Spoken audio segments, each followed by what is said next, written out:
A todos, mais uma vez venho aqui trazer um vídeo de mensagens que acredito que seja edificante para nossos corações. Hoje nós vamos falar a respeito dos trabalhadores da vinha contratados pelo pai de família, que está em Mateus capítulo 20, a partir do primeiro versículo até o 16. Nós vamos fazer esta leitura e então vamos comentar a respeito da mesma. Vamos lá. Porque o reino dos céus é semelhante a um pai de família que, saindo de madrugada, a assalariar trabalhadores para sua vinha, e ajustando com os trabalhadores um dinheiro por dia, mandou-os para sua vinha. E saindo perto da hora terceira, viu outros que estavam ociosos na praça, e disse-lhes: ide vós também para a vinha, e dar-vos-ei o que for justo. E eles foram. Saindo outra vez, perto da hora sexta e nona, fez o mesmo. E saindo perto da hora undécima, encontrou outros que estavam ociosos e perguntou-lhes: por que estáis ociosos todo o dia? Disseram-lhe eles: porque ninguém nos assalariou. Disse-lhes ele: ide vós também para a minha vinha, e recebereis o que for justo. E aproximando-se a noite, disse o senhor da vinha ao seu mordomo: chama os trabalhadores e paga-lhes o salário, começando pelos derradeiros até os primeiros. E chegando o que tinha ido perto da hora undécima, receberam um dinheiro cada um. Vindo, porém, os primeiros cuidaram que haviam de receber mais, mas do mesmo modo receberam um dinheiro cada um. E recebendo, murmuravam contra o pai de família, dizendo: estes derradeiros trabalharam só 1 hora e tu nos igualaste conosco, que suportamos a fadiga e a calma do dia. Mas eles respondendo, disse a um deles: amigo, não te faço injustiça, não ajustaste tu comigo um dinheiro? Toma o que é teu e retira-te. Eu quero dar a estes derradeiros tanto quanto a ti. Ou não me é lícito fazer o que eu quiser com o que é meu? Ou é mal aos teus olhos, porque eu sou bom? Assim os derradeiros serão os primeiros, e os primeiros os derradeiros, porque muitos são chamados, mas poucos escolhidos. A parábola dos trabalhadores da vinha é uma palavra bastante edificante para a nossa vida e nos traz ao entender que dentro do reino de Deus não recebemos as coisas por meritocracia, e sim por graça. Note que existem várias etapas nesta parábola. Primeiro vamos identificar os personagens da parábola, O pai de família, Deus, Esse relacionamento é Deus, pai de família. Os trabalhadores primeiros contratados para trabalhar assalariado por um dinheiro são os israelitas, e os outros que foram contratados em diversas horas do dia é a igreja. Fazendo este ajuste, esta colocação na parábola, nós identificamos aqui os personagens durante a história, desde o povo de Deus, Israel, até o povo de Deus, igreja, aos nossos dias. Mas o importante, a mensagem principal da parábola é que os trabalhadores em diversas horas trabalharam, todos na vinha, ou podemos colocar na seara deste mundo, trabalharam na obra arduamente. Uns trabalharam mais do que os outros, porém no final das contas receberam o mesmo salário, o mesmo dinheiro, do primeiro que trabalhou mais para o derradeiro que trabalhou menos, foi igual. Assim sendo, nós entendemos a mensagem principal, que dentro do reino de Deus não é por mérito. Eu não sou salvo pelos meus méritos. Eu não posso fazer nada para ser salvo. A salvação, a graça de Deus, parte inteiramente de Deus. Amém? Então é Deus quem nos salva, independente do nosso trabalho prestado, né? Muito embora nós entendamos que todos trabalham, porque Deus não tem compromisso com desocupados.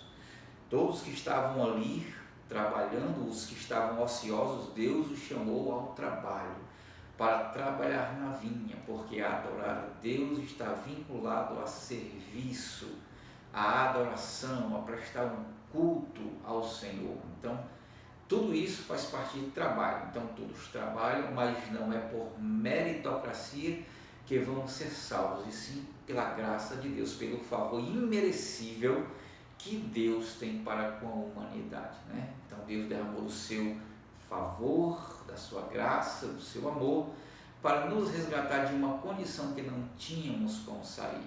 E assim Deus o fez, independente do nosso esforço dentro do reino. Porém, eu quero destacar as relações dos personagens, Israel e igreja, no trabalho da vinha.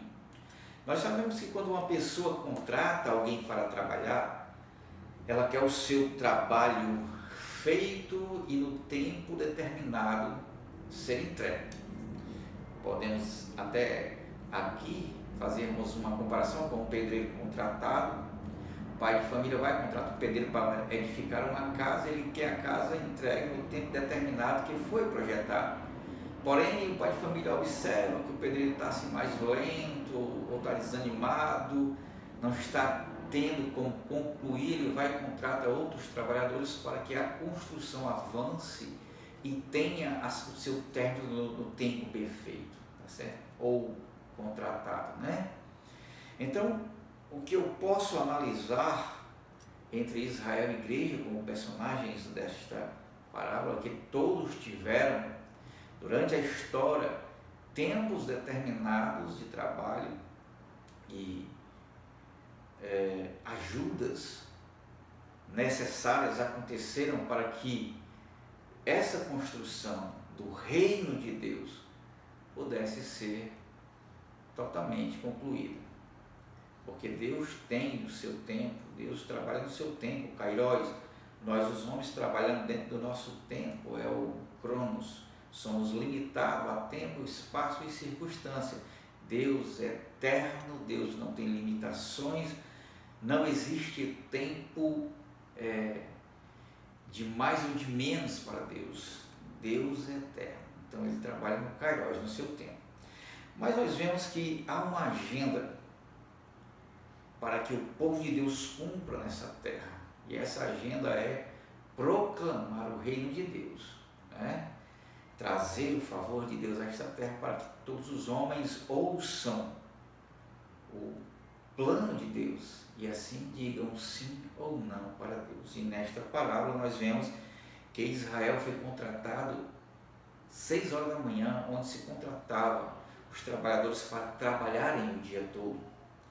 Porém, nós notamos que o pai de família sai às 9 horas da manhã para contratar mais pessoas, né? Isso identifica que Israel começou a dar uma parada no seu trabalho, no seu esforço em levar os oráculos de Deus à terra. Nós podemos até concluir isto quando nós lemos João, no seu primeiro capítulo do seu evangelho, onde ele diz que Jesus, o Messias esperado por Israel e quem eles anunciava que viriam, veio para o que era seu e os seus não o reconheceram, mas todos quanto o reconheceram, teve-se o poder de serem chamados de filhos de Deus pelo seu nome. Então note que Israel não recebeu Jesus, não creu no plano de Deus ou na providência de Deus.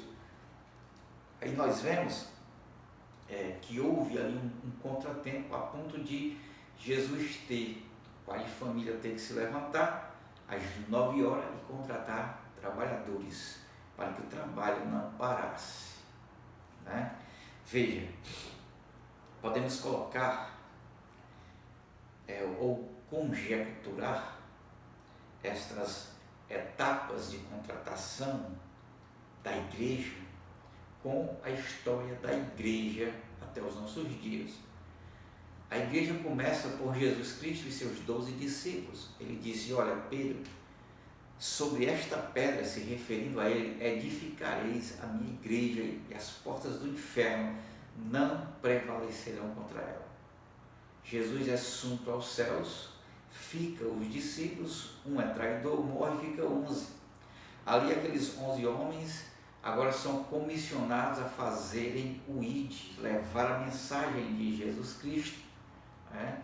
Até então eles agora começaram a ministrar, receberam um poder, segundo a voz de Jesus, dizendo: olha, fiquem em Jerusalém e aguardai a promessa do Pai, que de mim ouviste, e recebereis poder, e vocês vão ser minhas testemunhas, tanto em Jerusalém como em Samaria e até os confins da terra. Isso se referindo à igreja. Então, primeira etapa da igreja, o nascimento dela, quando Cristo é assunto aos céus, ela inicia os seus trabalhos. Quem inicia? Os apóstolos. E eles trabalham arduamente para levarem a palavra de Deus, para ensinarem o reino de Deus. Mas pela Bíblia nós sabemos que todos eles foram assassinados, né? Ficando somente um que morreu de velhice, chamado João.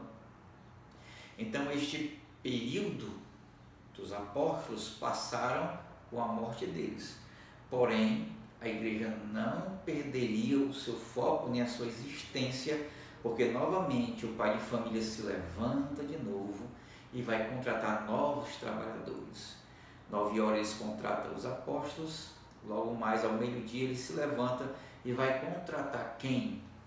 Os pais da igreja, por assim chamar, onde eles eram discípulos dos discípulos de Jesus, né? E os pais da igreja, eles estão organizados em 3 grupos distintos, que tiveram cada um deles o seu papel, os seus papéis bem representados na história da igreja. É por isso que são chamados de pais da igreja, porque eles levaram avante o ID do Senhor, né? E não desistiram de pregar a palavra.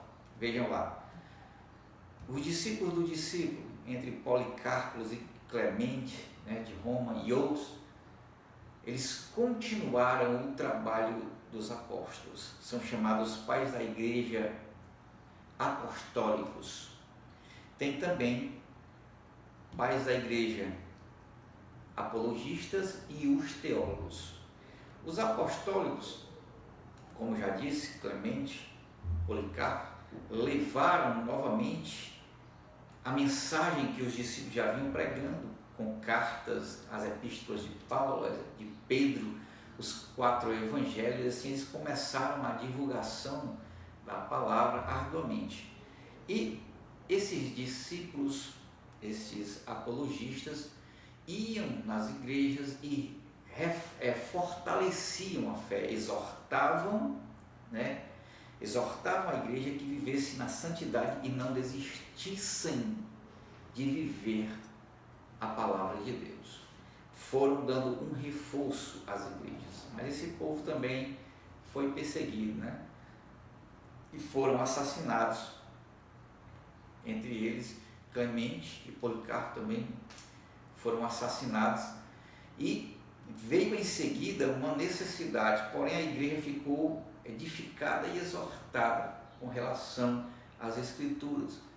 Aí começou a entrar heresias no meio da igreja, né? Os gnósticos, os falsos irmãos, como a palavra diz, né? Os falsos judeus querendo judaizar o cristianismo, a ponto de ter necessidade de chegarem apologistas, defensores da fé, né?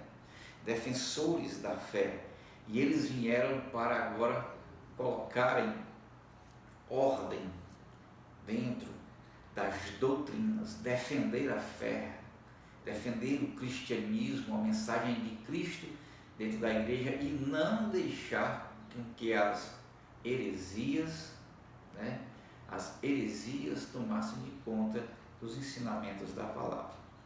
E fizeram muitas muitas coisas, documentos, declarações, né? E isto fortaleceu a igreja.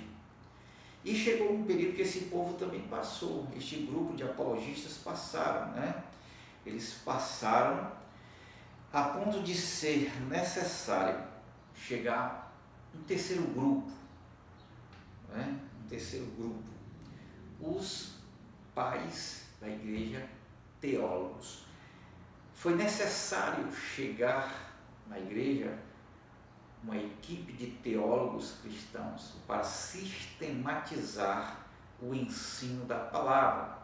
Desde o Gênesis ao Apocalipse, eles sistematizaram os ensinos para que os cristãos crescessem na graça, no conhecimento, com pensamentos formulados, corretos, sistematizados e não aleatório, onde estava criando confusão. Então, o papel destes contratados ao meio-dia foi esse: edificar a igreja, exortar os apostólicos, os defensores da doutrina de Jesus Cristo, os apologistas, e a sistematização da palavra e dos ensinos através dos teólogos. Então, ali, ao meio-dia, a igreja ficou fortalecida documentalmente e poderosa, alcançando assim um vasto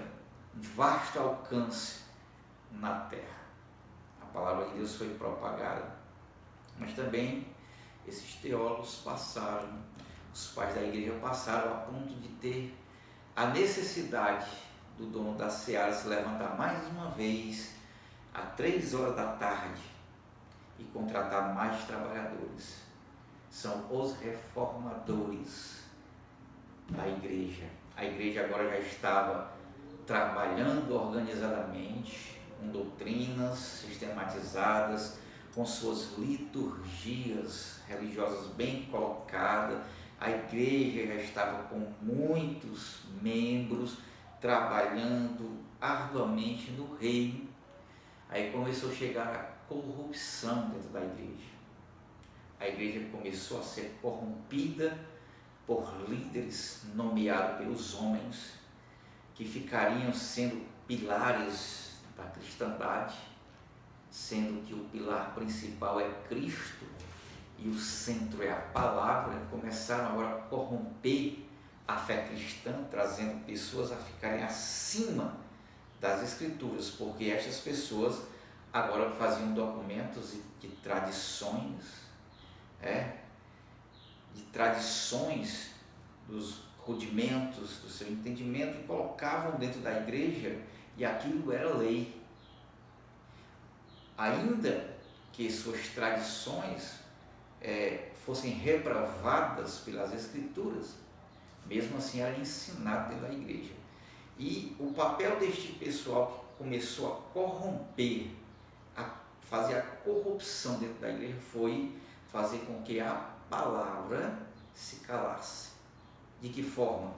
Ocultando aos olhos dos leigos e dos ensinadores de baixo clero, deixando somente para os de posição bem elevada. Assim, foi tirando o acesso do povo a ouvir a palavra, a ponto do povo só viver por tradições, visita a lugares santos, a adoração a santos, a fazer adoração a relíquias sagradas, e a cristandade começa novamente a entrar em detrimento com a palavra. Foi necessário Deus novamente, o pai de família, se levantar e 3 horas contratar homens para reformarem a igreja.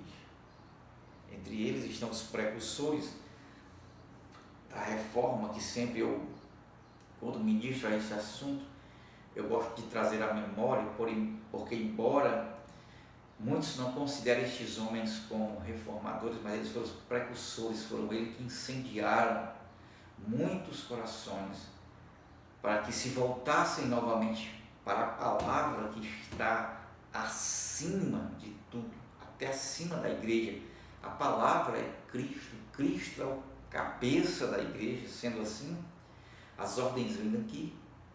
Então estes reformadores entraram agora no campo do confronto com a própria igreja, para que a igreja voltasse aos primeiros ensinamentos, aos primeiros amores, onde a palavra era a cabeça de tudo, estava acima de tudo. Entre eles estão o Dr. John Wycliffe, um grande teólogo que lutou arduamente com os ensinamentos na Universidade de Oxford para tentar novamente trazer o povo cá em si, onde a palavra é o instrumento da verdade e não as relíquias e não as tradições eram as verdades, mas sim a palavra era a verdade, a essência do nosso viver em Cristo era a palavra. Ele lutou arduamente, embora a sua vida foi curta. Ele passou pelaquela peste negra que teve, né, sobre a terra, onde milhares de pessoas foram exterminadas sobre a face da terra por uma doença chamada peste negra, onde não existiam os antibióticos e as pessoas morriam diversas. Foi muito parecido com o coronavírus, né? Levou muita gente. Então ele passou por esse período e a sua luta foi nesse período, né? Ele não teve muito êxito porque não teve um alcance maior, não teve apoio. As pessoas que o apoiavam ali abandonaram e a sua vida foi curta, mas deixou um legado. E este legado atingiu alguém, entre eles John Huss, em Praga, né? Ele foi incendiado o seu coração pelas mensagens de Wycliffe e começou a ministrar a palavra também arduamente, fazendo assim muitos seguidores, e escreveu também muita literatura e ali granjeou dentro do reino de Deus, mas foi silenciado pela igreja corrupta, a ponto de colocarem ele em uma praça pública e ali atirarem fogo, e ele foi queimado. Mas entre as chamas ele disse: olha, hoje vocês matam um ganso, porque Huss quer dizer ganso. Hoje vocês matam um ganso, mas daqui a 100 anos vai chegar um cisne e esses aí vocês não vão conseguir matar. Da sua morte a Martinho Lutero se passaram 100 anos. Martinho Lutero agora é levantado como reformador, lutando arduamente para que a palavra fosse a base da igreja e não visita a lugares santos, as relíquias, as indulgências, que era o pagamento para a salvação, e as tradições fossem verdade, mas sim a palavra. E este homem alcançou êxito. Deus fez com que ele caísse na graça de autoridades e ali ganhou espaço. E ele fez o que nenhum outro tinha feito. Ele traduziu a palavra de Deus para a língua nativa da sua nação, a ponto de contagiar. Quem lia a palavra era contagiado, era transformado, porque esta palavra ela tem um poder sobrenatural, e quando a lemos e a colocamos em prática, alguma coisa acontece. Somos transformados, somos convencidos a estar diante da cruz de Cristo. Este homem alcançou êxito, embora sua vida também tenha sido curta. Ele granjeou mais, ele alcançou mais pessoas. Aí nós notamos o levantar do pai de família desde as 9 horas. Levantou às 9 horas, chama os apóstolos pregam, são todos mortos, e continuam os discípulos desses apóstolos, os pais da igreja, levam a palavra. Isso ao meio-dia foi também chamado. Ao terceiro, a 3 horas da tarde, o pai de família se levanta novamente, chama mais um grupo, que são os reformadores. Então veja, a igreja dos reformadores até os apóstolos já fizeram o trabalho braçal pesado, difícil, todinho. Pregaram a palavra, deram suas vidas para que a palavra chegasse até nós. Sistematizaram os ensinamentos da palavra para ficar mais claro para quem lesse. Ajudaram a igreja na exortação e na edificação para que a igreja não parasse, alcançasse o seu objetivo. E lutaram arduamente contra a corrupção que se instalou dentro da igreja e venceram. A igreja saiu de dentro da igreja corrupta e continuou levando a palavra. Agora chega, esse povo também passa e o legado fica, a parte mais difícil fica feita, e agora Jesus, o pai de família, se levanta mais outra vez às 5 horas da tarde para contratar mais um grupo de trabalhadores que estavam ociosos na praça, e ele chega e pergunta: por que vocês estão aí ociosos? Eles dizem: porque ninguém nos contratou. Ele diz: pois eu vou contratar vocês, vão para a vinha e vocês vão receber o que é justo. Eu e você somos a igreja, os trabalhadores, os pregadores da última hora. Só vamos trabalhar 1 hora, já temos em mãos palavra de Deus impressa à nossa disposição, temos a teologia à nossa disposição, os pilares da fé, tudo organizado. Nosso único trabalho durante esta última hora é fazer com que toda a cristandade fique firme, perseverante nos ensinamentos de Jesus Cristo, a ir ao fim. O pai de família vem nos assalariar. E mesmo trabalhando só esta última hora, receberemos o mesmo salário que Israel receberá, que toda a cristandade, desde os apóstolos até os reformadores, receberam. Nós receberemos também o mesmo pagamento, a salvação em Jesus Cristo, nosso Senhor. Então, com essa mensagem e com tudo que falamos aqui, o conselho é: como igreja da última hora, como trabalhador da última hora, como pregador da última hora, fique firme, lute arduamente contra um dos males que mais prejudica a igreja hoje: preguiça e negligência, falta de compromisso. Lute contra isso. Lute arduamente, dedique-se em conhecer a Cristo na sua plenitude. Você só pode conhecê-lo mediante a palavra. Tenha uma vida sincera diante de Deus, pois somos os pregadores da última hora. Deus não